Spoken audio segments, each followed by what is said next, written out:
एक गांव में एक सेठ और सेठानी रहते थे। वह बहुत ही धार्मिक प्रवृत्ति के थे और गणेश भगवान के अनन्य भक्त थे। वह दोनों बिना चूके हर बुधवार गणेश जी का व्रत रखते थे और शाम को 11 ब्राह्मणों को भोजन खिलाने के बाद ही अपना व्रत खोलते थे। सेठ जी का काफी बड़ा परिवार था।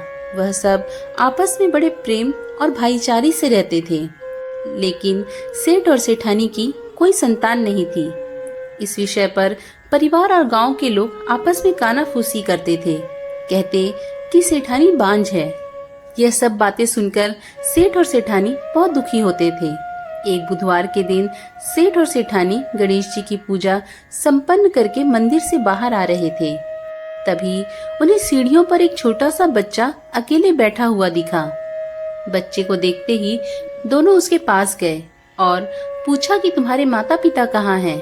लेकिन बच्चे ने अभी तक ठीक से बोलना नहीं सीखा था, इसलिए वह बोल नहीं पाया। वह दोनों बच्चे के पास शाम तक बैठे रहे। तब तक पंडित जी और सेठ जी ने नौकरों से आसपास जाकर बच्चे के माता पिता को खोजने की कोशिश की, लेकिन उन्हें बच्चों के माता पिता या बच्चा खोने की कोई खबर नहीं मिली। फिर पंडित जी ने सेठ और सेठानी को बच्चा अपने घर ले जाने के लिए कह दिया। साथ में यह भी कहा कि अगर बच्चे के माता पिता यहाँ पर आते हैं तो मैं स्वयं उन्हें आपके पास ले आऊंगा। सेठ और सेठानी खुशी खुशी उस नन्हे बालक को अपने साथ घर ले गए।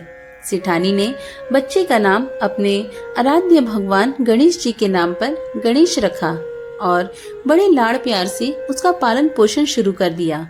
कुछ दिनों बाद उसी गांव में एक ठग पति पत्नी आए। उनका इरादा गांव के सबसे अमीर आदमी को ठगने का था। वह दोनों ठग गणेश मंदिर की सीढ़ियों पर बैठे सोच विचार कर रहे थे। कुछ समय बाद वहां पर पंडित जी आए और गांव में अनजान लोगों के देखते ही उनसे पूछा कि आपका बच्चा खो गया है? दोनों ठग तो चोरी चकारी के लिए बहाना ढूंढ ही रहे थे, इसलिए उन्होंने तुरंत हाँ कह दिया। तब पंडित जी ने कहा, चिंता की कोई बात नहीं, आपका बच्चा एक सेठ जी के घर में पल रहा है। पंडित जी उन दोनों को सेठ जी के घर ले गए। गणेश के माता पिता आए हैं, यह खबर सुनकर सेठ और सेठानी बहुत दुखी हुए।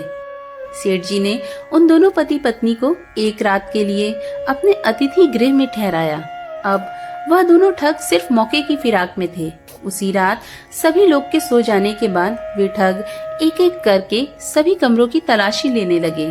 तलाशी लेते लेते वह दोनों तिजोरी वाले कमरे में पहुंच गए। छानबीन के वक्त होने वाली छोटी मोटी आवाजों से सेठ जी का एक नौकर जाग गया और आवाज की दिशा में तिजोरी वाले कमरे के नजदीक आ पहुंचा। उसने चुपके से अंदर झांक कर देखा तो दोनों मेहमान कीमती सामान चुरा रहे थे। नौकर ने वह देखते ही धीरे से उस कमरे के बाहर की कुंडी लगा दी और चोर चोर बोलकर पूरे घर में हल्ला कर दिया। शोरगुल की आवाज सुनते ही घर के सारे लोग इकट्ठा हो गए। फिर सेठ जी ने उन दोनों चोर पति पत्नी को कमरे से बाहर निकाला और सुबह सुबह पंचायत में हाजिर कर दिया। सेठ जी ने सरपंच जी को पूरा मसला बताया और कहा कि ये दोनों तो चोर हैं, अब हम पुत्र गणेश को इन दोनों को नहीं देंगे। लेकिन वह दोनों ठग पति पत्नी अपनी जिद पर अड़ गए और बच्चे को ले जाने की जिद करने लगे। सरपंच जी ने इस गंभीर समस्या का एक तोड़ निकाला। उन्होंने सेठानी और उस दूसरी औरत को गणेश के सामने खड़ा कर दिया और कहा, जिसके भी आंचल से दूध की धारा गणेश के मुंह में जाएगी, बालक गणेश उसी के पास रहेगा। फिर वे दोनों अपने अपने आंचल मुंह के सामने फैलाकर खड़ी हो गईं। सेठानी मन ही मन गणेश भगवान के नाम का जाप कर रही थी। देखते ही देखते गणेश भगवान की कृपा से सेठानी के आंचल से दूध की एक धारा गणेश के मुंह में गिरी और इस तरह बालक गणेश सेठ और सेठानी के साथ हमेशा के लिए रहने लगा।